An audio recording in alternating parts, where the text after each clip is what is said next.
Et bien voilà, bonjour à tous les amis, j'espère que vous allez bien, c'est les débriefs du You et on se retrouve donc pour une nouvelle vidéo. Et une nouvelle vidéo où on va parler tout simplement de la performance des Algériens en Europe, voilà, tout simplement. On va commencer à y aller ligne par ligne les amis. Voilà, c'est très important. On sait qu'il y a la trêve internationale qui arrive bientôt dans le cadre des qualifications à la Coupe d'Afrique des Nations 2025. L'Algérie est déjà qualifiée pour cette prochaine Coupe d'Afrique qui se déroulera entre le 18 décembre 2025 et le 21 janvier 2020, non, c'est peut-être 21 décembre, 18 janvier. Bref, en tout cas, vous avez compris c'est dans quelle est la période. Donc on va un petit peu revoir la performance des Algériens, principalement ceux qui sont déjà convoqués. On va commencer à y aller gardiens, puis ensuite les défenseurs, milieu et enfin les attaquants. Alors on va commencer avec... euh, il y a eu un petit duel qu'on pensait qu'il y aurait, mais finalement qui n'a pas eu lieu. C'est entre le FC Metz et le Stade Malherbe de Caen avec deux gardiens qui auraient pu s'affronter, mais qui finalement, il y en a un des deux qui n'a pas joué, c'est Mandrea, mais sinon Alexandre Oukidja, qui est convoqué à la grande surprise, moi je ne pensais pas qu'il allait être convoqué, finalement il l'est convoqué, et qui finalement a joué ce match face au Stade Malherbe de Caen, le FC Metz, donc club de Ligue 2, où il y a également le joueur Kevin Guitoun. Donc FC Metz qui est quatrième, qui est bien parti pour essayer pourquoi pas de remonter. Le FC Metz, c'est connu, c'est les descentes, les montées, les redescentes, les remontées. C'est toujours comme ça avec le FC Metz, les amis. Donc voilà, ils sont quatrième en ce moment de Ligue 2, pendant que le Stade Malherbe de Caen est quatorzième. Alors Stade Malherbe de Caen, Mandrea ne jouait pas, il était sur le banc et ça va pas trop pour lui parce qu'en ce moment il est, euh, il est quasiment deuxième gardien et c'est mauvais pour lui, hein, c'est mauvais pour lui en ce moment. Mais bon, de son côté, Alexandre Kidja qui a joué, qui a quand même été bien noté, 7 sur 10, c'est quand même une bonne note. Ils ont gagné 1 but à 0. Il a quand même été... il a quand même dû faire deux arrêts qui sont importants, qui sont capitales, qui permettent à son équipe d'avoir les 3 points. Au niveau par contre des passes, voilà, c'est très très mal précis. Il y a quand même, il y a quand même 55% seulement de passes réussies, c'est très peu pour un gardien. Donc on peut se questionner sur son jeu au pied. Maintenant un gardien, vous savez, c'est pas juste les arrêts, c'est pas juste les sauvetages, c'est aussi les, euh, son jeu au pied en termes de sortie aérienne. Il a eu une seule sortie aérienne à faire. Il a quand même tenté 19 passes, 19 longs ballons, seulement 6 qui ont été réussis. Voilà pour Okidja qui voilà, fait pas un excellent match, mais qui permet quand même avec ces deux sauvetages, puis ces deux arrêts dans la surface, de s'en sortir principalement. Donc voilà pour Ukidja. Pour Mandrea, il n'a pas joué. Guitoun qui fait une bonne entrée, hein. Il a fait une très très bonne rentrée, notre cher Guitoun, qui voilà, a joué à peu près, je pense qu'il rentre d'ailleurs blessé. Il remplace Maxime Collin qui est sorti blessé.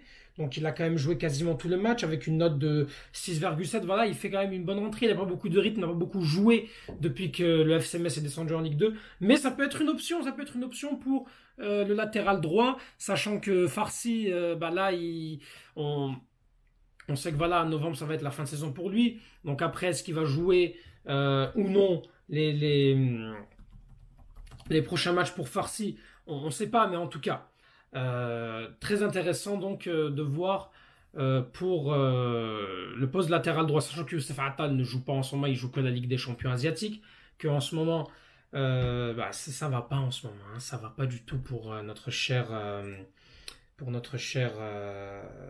Farsi, qui en plus en ce moment est en fin de saison. Ils viennent de perdre au tir au but. Ça fait une semaine face aux New York Red Bulls. Donc Farsi qui ne joue pas, Attal qui ne joue pas les matchs de championnat, seulement les matchs de Ligue des champions asiatiques. Là, Guitoun, c'est bien qu'il joue. Bon, il n'est pas convoqué, j'en parle un petit peu, mais en tout cas. Ben Sebaini qui n'était pas convoqué, donc il n'a pas joué, je pense qu'il était suspendu, hein, si je ne me trompe pas, pour le match face à Dortmund, ils ont perdu 3 buts à 1.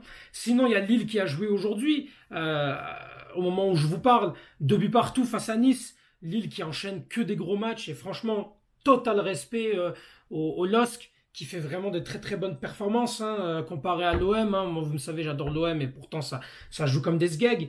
Donc voilà, et Mandy qui a joué à son poste de latéral droit, hein, Aïssa Mandi qui souvent est mis pour dépanner en tant que latéral droit, et c'est très très bien pour lui, parce que voilà, on voit qu'il peut toujours dépanner. Il a joué donc titulaire dans ce match-là. Puis il a fait bon, il a fait un match, voilà, il a fait un bon match. Il a quand même eu quelques dégagements. Il a quand même, il a eu 2 fois l'opportunité de tirer. Il a remporté tous ses duels au sol. Très peu de pertes de balles.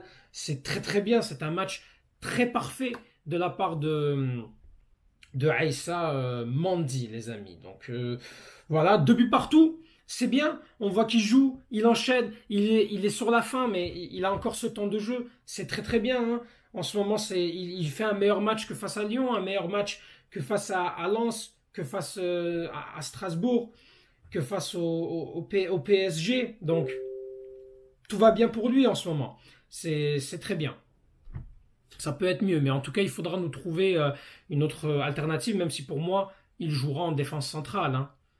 S'il faut que je le mette moi en équipe nationale, c'est en défense centrale. Donc voilà. Hadjem en ce moment, alors on pensait qu'il allait être blessé. Finalement, il joue avec les Young Boys en ce moment même, au moment où je vous parle, hein, pour Hadjem, avec les Young Boys. Il est en ce moment, ils sont 1 but partout. On est à la 68e minute de jeu. Hadjem qui a joué, qui a écopé d'ailleurs d'un carton jaune, les amis. Donc voilà.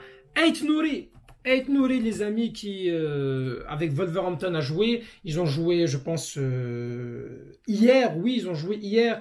Il a été positionné en tant que ailier gauche, hein, juste pour que vous compreniez que Ait Nouri, pardon, on peut le faire jouer ailier gauche. Ça peut être une bonne alternative, d'autant que plus depuis le départ de Youssef Belaïli, c'est pas très très bon en ce moment au niveau de l'aile gauche, hein. Il y a Benrahma qui n'arrive pas à se démarquer. Moi, je pense que pour dépanner, ou pourquoi pas le lancer, hein, je pense que Ait Nouri, ailier gauche, il a d'ailleurs été très bon, hein, dans ce match avec Wolverhampton. Il a plus passé son temps à défendre parce que c'est plus un joueur à vocation défensive. Mais bon, ça peut au moins dépanner pour au moins espérer, voilà, faire quelque chose. Donc, bon, voilà. C'est bien pour Wolverhampton qui est actuellement très très mal classé. Ils étaient lanterne rouge. Je vais aller vérifier combien ils sont. Qui gagnent 2 buts à 0. Ils sont en ce moment, ils sont 19e. Bon, c'est leur première victoire en fait. C'est leur première victoire. Donc bon, voilà pour Ait Nouri. Ensuite, pour Touba qui est convoqué. Touba, ce qu'il a joué ces derniers temps, il a joué. C'était vendredi qu'il avait joué. Défaite donc de son club Malines. Il n'a pas été très bien noté par contre, hein. Je vous dirais que voilà, c'était pas très très bon. Il est dans une défense à 3. Il est même sorti souvent dans sa height-up. On voit qu'il était plus au milieu de terrain. Donc bon, pas beaucoup de duels qui n'ont pas été remportés. 6 pertes de balles. Donc bon, il a subi 2 dribbles subis. Pas un très bon match de Touba, hein, en tout cas, hein, les amis. Donc voilà. Allons-y pour les milieux de terrain avec la belle performance quand même de Rami Zerouki qui a marqué et il a fait une passe décisive. Et j'aime ça quand il y a des joueurs qui viennent donc me faire fermer ma bouche, hein, j'ai envie de dire, j'aime bien quand on me fait fermer ma gueule. Et ça fait plaisir de voir un Zerouki qui a été élu homme du match d'ailleurs, hein. Zerouki et Hadj Moussa étaient titulaires d'ailleurs, je vais en profiter pour parler. Hadj Moussa buteur, Zerouki buteur et passeur dans une très belle victoire, 4 buts à 1. Ça fait plaisir quand même, hein, ça fait plaisir. Il était d'ailleurs positionné dans ce poste de numéro 6, hein, il était derrière la défense.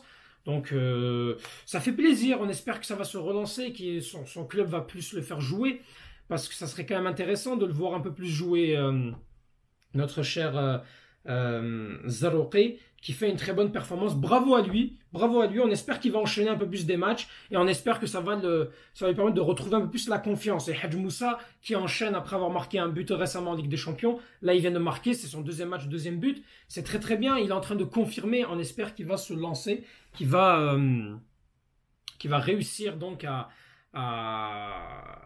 être de plus en plus efficace, et c'est la régularité qu'on a besoin, nous. Il faut que nos joueurs soient réguliers.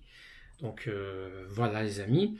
Abdelli qui a joué face au PSG. Alors il a subi la foudre, hein, notre cher Abdelli, la foudre parisienne, 4 buts à 2. Il y a aussi Mellali qui a joué. Alors Abdelli qui a fait une passe décisive. Voilà, ils n'ont pas existé. 4-0 à la mi-temps. Qu'est-ce que vous voulez qu'il fasse? Il met une passe décisive, c'est très bien. Farid El Mellali qui, lui non plus, n'a pas vraiment existé dans ce match. Pourtant, le PSG en deuxième mi-temps, ils ont levé le pied. Donc voilà, pareil pour Belkabla. Belkabla qui pour moi mérite d'être convoqué. Il a joué titulaire 90 minutes. Voilà, qu'est-ce que vous voulez qu'il fasse? 4-0 à la mi-temps directement. Voilà, c'est le PSG, les amis. Hein, c'est tout. Hein. Pourtant, voilà. Donc, bon, grosse défaite. Angers qui, en ce moment, voilà, qui revenait un peu mieux, qui a quand même gagné Monaco, qui a fait match nul contre l'OM. Angers qui est classé en ce moment 15e, donc il va jouer le maintien jusqu'au bout pour les Angevins. Donc, voilà. Voilà les amis, pour le milieu de terrain. Bon, il y a Kendoussi, je ne sais pas si Kendoussi a joué. Bon. Voilà pour Kendoussi, j'ai pas vraiment d'informations. Sinon, est-ce que Zorgan a joué? Est-ce que Zorgan a joué? Je vous avouerai que moi, Zorgan, ça me plaît pas. Bon, je vais quand même aller voir hein, si Zorgan a été titulaire. Il a été titulaire, il a même fait un très bon match. Titarawi aussi a joué. Hein, Yacine Titarawi qui fait partie de ceux qui pourraient potentiellement aussi être convoqués en équipe nationale. Bon, Charleroi a gagné. Zorgan a fait un bon match. Hein. Il est quand même noté 8,2. Il fait une passe décisive. Il est quand même passeur décisif. C'est très bien pour Zorgan. Mais en équipe nationale, c'est pas ça hein, pour Zorgan. C'est ça le problème. C'est que souvent, vous avez des joueurs qui peuvent être très bons en club. Est-ce qu'en sélection, ils confirment après? Non. Et la sélection, c'est différent quand on est en club. Hein. Même si Zorgan, pour moi, ça peut être un très très bon joueur. Mais bon, l'essentiel. Allons-y vers les attaquants. Donc déjà, bon. Mahrez qui fait une passe décisive, Mahrez qui a enchaîné, qui a marqué un doublé en Ligue des Champions asiatiques, c'est bien, il enchaîne. S'il revient, moi si Mahrez revient à son niveau et que vraiment il est en train de faire en sorte que physiquement ça va mieux et que mentalement il arrive à passer les traumatismes qu'il a vécu en équipe d'Algérie, notamment l'élimination face au Cameroun, moi Mahrez je le prends. Hein. C'est pas parce que voilà, je ne suis pas du tout un anti-Mahrez. Moi Mahrez c'est un joueur que j'adore vraiment. C'est un excellent joueur. Et Benzia qui, pour aller vers Benzia, hein, Benzia avec Karabakh qui marque un penalty. Bon, on verra hein, pour Benzia, hein, il marque, il est buteur. Bon, quoi vous dire de plus à part voilà qu'il a marqué, qu'il a fait, voilà. Il est dans un championnat, il est en Azerbaïdjan, les amis. Il est en Azerbaïdjan, qu'est-ce que vous voulez que je vous dise de plus, à part qu'ils sont en Azerbaïdjan, les amis. C'est tout. C'est tout. Au moment où je vous parle, où je vous fais cette vidéo, Gouiri est en train de jouer et le Stade Rennais, ils sont au plus mal. Ils perdent 2-0 face au TFC, Toulouse Football Club. Gouiri en ce moment qui, voilà, il est positionné en tant que numéro 10, il a un carton jaune. C'est la crise à Rennes, hein, c'est la crise. Hein, donc, bon, ça va être difficile pour lui, mais Gouiri, s'il ne change pas de club, on dirait qu'il est en train de stagner hein, avec son club. Donc, je vous ai parlé de Hadj Moussa, Belloumi blessé, donc pas vraiment de nouvelles à donner pour Belloumi. Ben Arrahma qui va jouer un derby face à Saint-Etienne, donc au moment où je vous parle, Ben Arrahma n'a pas encore joué. Donc voilà à peu près, hein, voilà un petit peu grosso modo l'ensemble des Algériens. Awar qui n'a pas joué non plus, hein, Awar n'a pas joué, donc voilà, il a un problème, il a un conflit avec son entraîneur, donc on verra.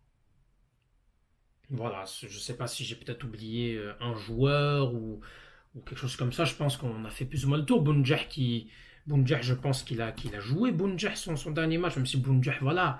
On connaît Bounjah, il est avec son club d'El Chamal pour Bounjah, non, qui joue, je pense, demain la Coupe des Étoiles du Qatar. Mais est-ce qu'il a joué récemment un match?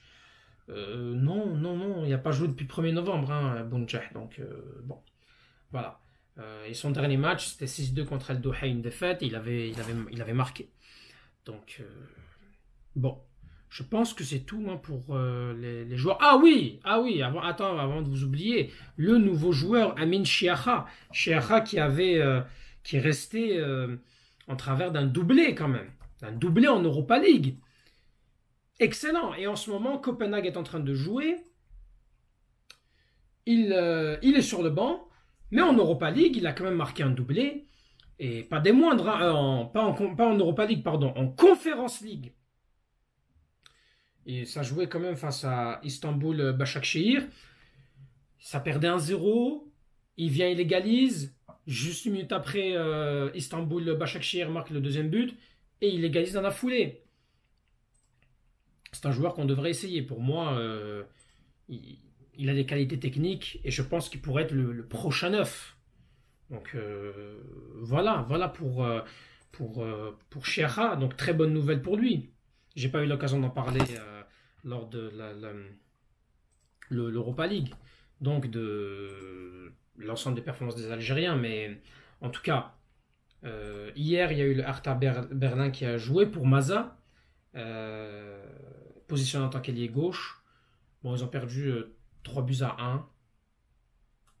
Bon, voilà. Au moins, Maza, il joue. Et ça fait plaisir hein, quand même, à pas mal d'internationaux qui ont joué. On espère quand même qu'ils vont s'améliorer, qu'ils vont faire mieux. On espère en équipe nationale qu'ils vont tous être en forme. Inch'Allah, il n'y a pas de blessés. Et ça serait bien de pouvoir confirmer la bonne période dans laquelle nous sommes avec l'Algérie. Donc voilà les amis. N'hésitez pas à dire en commentaire si j'ai oublié des joueurs. Hein. Ça se peut que j'oublie beaucoup de joueurs, c'est normal. Mais en tout cas, donnez votre avis en commentaire. Abonnez-vous, laissez un petit pouce bleu comme d'habitude les amis, ça fait vraiment plaisir.